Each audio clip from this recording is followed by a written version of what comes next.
अस्सलाम वालेकुम friends, welcome to किताब नगरी यूट्यूब चैनल किताबों की नगरी में खुशामदीद। मैं हूं आपकी होस्ट इकरा यासीन और आज मैं आपके लिए लेकर आई हूं ईशा गिल के कलम से तहरीर करदा नावल तिलिस्म याकूत के एपिसोड नंबर 23 को लेकर। इस एपिसोड को स्टार्ट करने से पहले आप जल्दी से कर लीजिए चैनल को सब्सक्राइब, वीडियो को लाइक और क्लिक कर लीजिए बेल आइकन को।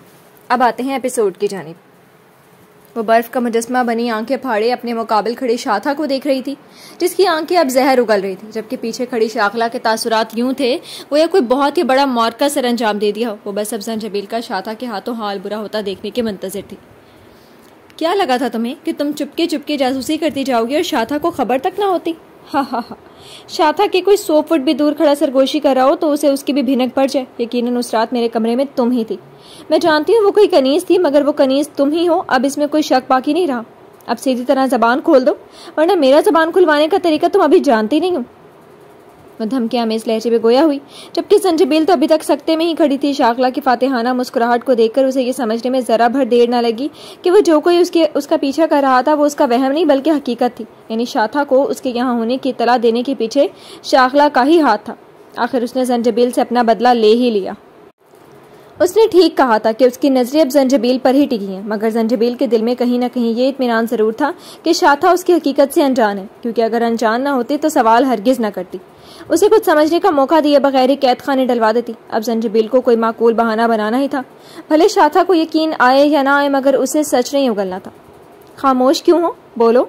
उस दिन शाखला तुम्हें कैद खाने से लेकर आई और मैं यानी शाथा देवी तुम्हारे झूठ को पहचान ही ना पाई। तुम यकीनन किसी मकसद के तहत हो। आखिर कैद खानों में किस चीज की खोज लगा रही हो तुम? क्या कर रही हो तुम? जवाब दो मुझे। मैं चिल्ला उठी तो जंजबील एकदम 2 कदम पीछे को हटी। 1 मिनट, तुम यहाँ सारी और काशा से मिलने तो? अपनी बात अधूरी छोड़कर कभी सारी और काशा तो कभी जंजबील को देखने लगी, और तभी उसके जहन में एक झुमाका सा हुआ। वो उस दिन में वापस पहुंच गई जब उसने जंजबील को पहली बार देखा था और देखकर ठठक गई थी। थोड़े ही वक्त में कई बार यह ख्याल बिजली बनकर कौनता रहा कि आखिर उस लड़की की शक्ल किससे मिलती है, मगर आज उसे इस सवाल का जवाब मिल गया था कि जंजबील हूबहू सारी थी। हाँ, उसकी शक्ल बिल्कुल सारी जैसी थी। तो आखिर उन दोनों का क्या रिश्ता बना? क्या ये सारी की बेटी? एक बार फिर वो अपनी सोच को अधूरा छोड़ गई, जबकि उसकी सोच को भांपते हुए सारी और काशा ने बेक वक्त एक दूसरे को यूं देखा जैसे पूछ रही हूँ कि अब क्या होगा। कौन सारी और काशा? जंजबील भी कुछ कम अदाकारा नहीं थी। उससे ज्यादा माथे पे शिकने लिए उलझन भरी निगाहों से उसे देखती पूछने लगी, मैं यहाँ इसलिए आई थी क्योंकि मैंने इस तहखाने में किसी को दाखिल होते देखा था। उसी का पीछा करते जब यहाँ पहुंची तो मुझे ये दोनों कैदी दिखाई दिए। मगर क्या मुझे ये कहना चाहिए कि जो मुझसे पहले यहाँ दाखिल हुआ और भी मेरे आने की खबर पाकर छुप छुप आता वापिस फरार हो गया, वो कोई और नहीं बल्कि आपके पीछे खड़ी शाखला ही थी। जंजबील कुछ इस अंदाज से गोया हुई कि शाखला तो शाखला। शाथा भी एक लम्हे के लिए बेयकीन और हैरान होती उसकी तरफ पलटी। बकवास बंद करो अपनी। मैं भला यहाँ क्यों आऊंगी? बल्कि मैं तो तुम्हारे राजों से पर्दा उठाने के खातिर देवी को यहाँ लेकर आई हूँ। जवाबन वो भड़क उठी, मगर जंजबील को भी हर बात का फौरन जवाब देना था, क्योंकि जहाँ रुकती, जहाँ घबराती, पकड़ी जाती। वो इसलिए शाखला जी, क्योंकि आप ही ने तो कहा था देवी की तरफ से मिली सजा का बदला आप मुझसे लेकर ही रहेंगी। तभी आपने सोच समझ के ये प्लान तरतीब दिया कि किसी तरह मुझे इस तहखाने में लाया जाए और फिर शाथा देवी पे जाहिर किया जाए कि मैं कोई जासूस हूँ, कोई मुखबिर जो कैद खानों में कोई राज तलाशती फिर रही है। आप माने या ना माने शाथा देवी, मगर शाखला आपके साथ हरगिज मुखलिस नहीं है। ये आपको धोखा। इससे कबल कि जंजबील अपनी बात मुकम्मल कर पाती, शाथा उसके करीब आई और बिना एक लफ्ज मजीद सुनने अपने रॉड जैसे हाथ का इस्तेमाल करती उसकी गाल पर निशान छोड़ गई। उसका भारी हाथ इस कदर भारी और थप्पड़ इस कदर जोरावर था कि वो खुद को संभाल ना पाई और फर्श पर जा गिरी। ये सब आनन फानन हुआ कि उसका तो सर ही चकरा कर रह गया। चंद लम्हों के लिए तो उसे कुछ समझ ही ना आया कि उसके साथ हुआ क्या है, मगर जब समझ आया तो शाखला की मुस्कुराहट निगाहों से टकराई। अगर मैं उस रोज पीछा करती कनीजों के दरवाजे तक ना पहुंचती और खुद शाखला को मेरे कमरे में चक्कर काटने वाले इंसान के पीछे ना लगाती तो यकीनन उस वक्त तुम्हारी ये कहानी पर एतबार कर भी लेती, क्योंकि शाखला वाकई बदला लेने के लिए ऐसा कुछ कर सकती है। मगर मैं जान चुकी हूँ कि तुम झूठी हो, धोखेबाज हो। सीधी तरह बताओ कि सारी और काशा से तुम्हारा क्या रिश्ता है? क्यों हो तुम यहाँ पर? इन्हीं की तलाश में कैद खाने छान रही थी। क्या समझा है तुमने कि ये जरा सी बात शाथा के दिमाग में नहीं आएगी? बोलो, कौन हो तुम? नहीं तो ये जवाब मैं इन 2 कैदियों से भी उगलवा सकती हूँ। वे चिंघाड़ती हुई सुरखंगारा हो रही थी। वह नहीं जानती थी कि सारी और काशा की कोई औलाद भी है, और अगर है तो यहाँ आखिर कैसे पहुंच सकती है। वह भी सिर्फ शक में घिरी थी। सच संजबील के मुंह से सुनने की मतमन्नी थी, जो कि वो हरगिज नहीं बताने वाली थी। थप्पड़ इतना जानदार था कि अभी तक संजबील की गाल से जैसे लावा उबल रहा था। उसने कनखियों से अपने माँ बाप की जानिब देखा, जिन्होंने आंखों ही आंखों में डटे रहने का इशारा किया, और इस एक इशारे से ही संजबील को गोया ढेरों हिम्मत मिल गई। वो जानती थी कि शाथा फिलहाल ज्यादा से ज्यादा उसे कैद में ही डालेगी, उसे खत्म नहीं करेगी, उसे बस सच के लिए अपना मुंह नहीं खोलना था। मौत से कैद बेहतर थी। कम से कम वो एक ही लम्हे में सब बर्बाद नहीं करना चाहती थी। वो अभी भी खामोश थी, सोच रही थी क्या जवाब दे, मगर इससे कबल कि वो कुछ बोलती, शाथा बेसब्रों की तरह जालीदार दीवार की तरफ बढ़ी और दाहिना हाथ बढ़ाकर सारी की गर्दन दबोच ली। उसकी गिरफ्त इतनी मजबूत थी कि सारी को अपनी सांसें अटकती और आंखें बाहर को उगलती महसूस हुई। काशा ने बर वक्त उसके हाथ को हटाना चाहा, मगर नदार्द। संजबील की तो जान पे ही बन गई थी कि दीवार एक आड़ थी, मगर शाथा का वजूद आसानी से उसके आर या पार हो सकता था। तभी तो बिना किसी करंट और रुकावट के उसका हाथ जाली से पार होता सारी की गर्दन को दबोच गया। सच क्या है? अगर अभी भी ना बोली तो इनकी मौत की जिम्मेदार तुम होगी। तुम्हारा इनसे क्या रिश्ता है? जल्दी बोलो। शाथा को अभी भी लगता था कि संजबील का जरूर इन दोनों से कोई रिश्ता है। तुम्हें इनके साथ जो भी करना है करो शाथा, क्योंकि मेरा इनसे नहीं बल्कि तुमसे रिश्ता है। वो के अंदर ही अंदर संजबील की जान निकल रही थी, मगर बज़ाहिर वो यूं गोया हुई जैसे उसे सारी और काशा की तकलीफ से कोई सरोकार ही नहीं। वो आपसे तुम पर आ चुकी थी। उसने अपने तासुरात को नॉर्मल रखा, जो कि उसके लिए काफी मुश्किल हो रहा था। उसके ऐसे जवाब पे शाथा थटकी, मगर सारी की गर्दन से अपना हाथ ना हटाया। क्या मतलब है तुम्हारा? मुझसे कौन सा रिश्ता है तुम्हारा? तुम कौन हो आखिर? मैं शाला ही हूँ देवी, उसने देवी पर खासा जोर देते हुए कहा, और मेरा तुमसे रिश्ता है नफरत का, सिर्फ और सिर्फ नफरत का। सुना तुमने? सिर्फ नफरत का। मैं चाहती हूँ तुम मर जाओ, मगर तुम्हें कैसे मारना है ये मैं नहीं जानती। तभी तुम्हारे राज तलाशने में लगी रही, कैद खाने ढूंढती रही, ताकि कोई ऐसा इंसान तलाश कर सकूं जो मुझे तुम्हारे किसी राज से आगाह कर सके, जो तुम्हारे जुल्म का बदला लेने की खातिर मेरी कुछ मदद कर सके। मैं सोचती रही शायद कोई ऐसा मिल जाए कैदियों में जिसे तुमने कोई अहम बात मालूम होने पर कैद में खाने में डाल दिया, क्योंकि आज़ाद कनीज़ें और गुलाम हरगिज मेरे आगे मुंह ना खोलते। भले वो कुछ ना भी जानते होते तब भी खामोश ही रहते, सिर्फ तुम्हारे डर से। मगर कैदियों को कौन से डर? वो तो पहले ही अंदर मर चुके थे, मगर तुमसे बदले की खातिर मेरी मदद कर डालते। पर सद अफसोस कि कोई मेरे काम का ना निकला। उसके जहरखंद लहजे में दिए गए जवाब पर शाथा का हाथ खुद ब खुद ढीला हुआ और सारी की गर्दन को आज़ाद कर गया। मगर चंद लम्हे मजीद सरकते तो शायद सारी की सांसें उसे दगा दे जाती। ये देखकर संजबील की जान में जान आई, मगर उसने हनूज अपने साबका तासुरात कायम रखे, जिनसे सिर्फ नफरत ही झलक रही थी। ये नावल आप किताब नगरी यूट्यूब चैनल पर पढ़ और सुन रहे हैं।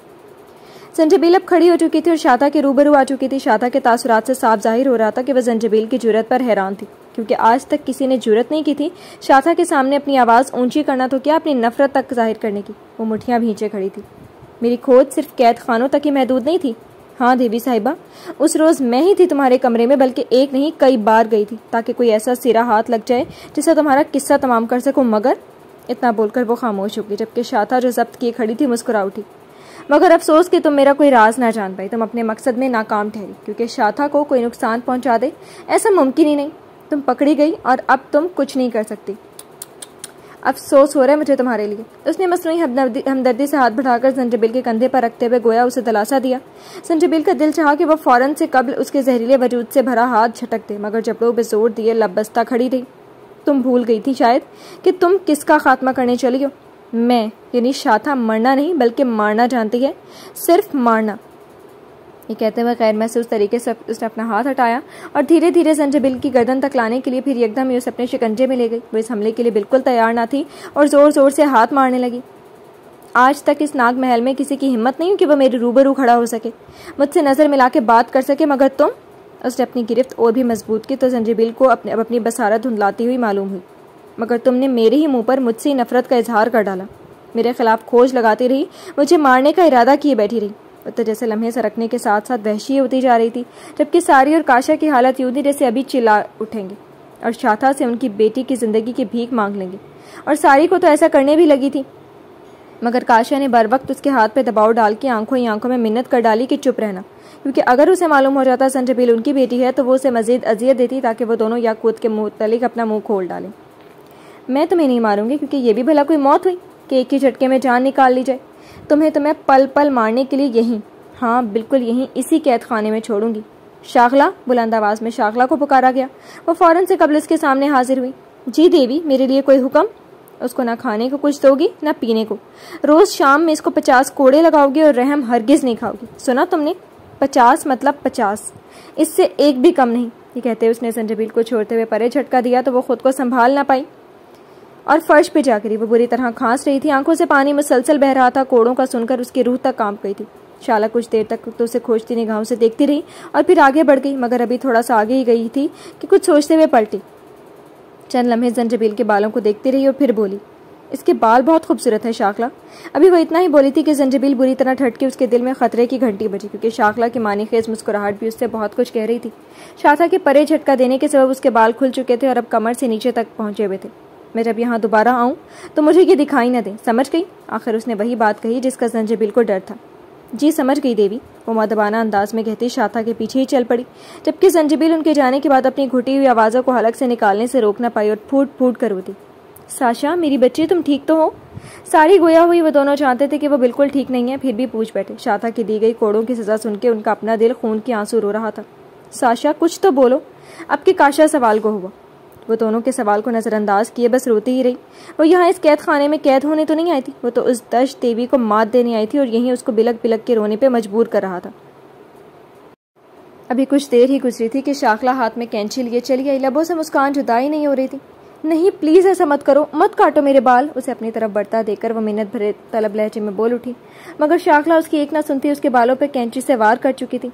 खुदा के लिए मेरे बाल मत काटो, वो एक बार फिर तड़प कर बोली, मगर शाकला हनूस अपना काम जारी रखे हुए थी। उसने जंजीबिल के बाल जड़ से काटने शुरू नहीं किए थे, बल्कि धीरे धीरे काटती ऊपर की तरफ आ रही थी। साफ जाहिर था कि वो लम्हा बलम्हा जंजीबिल में मजीद खौफ, मजीद तड़प पैदा करना चाह रही थी।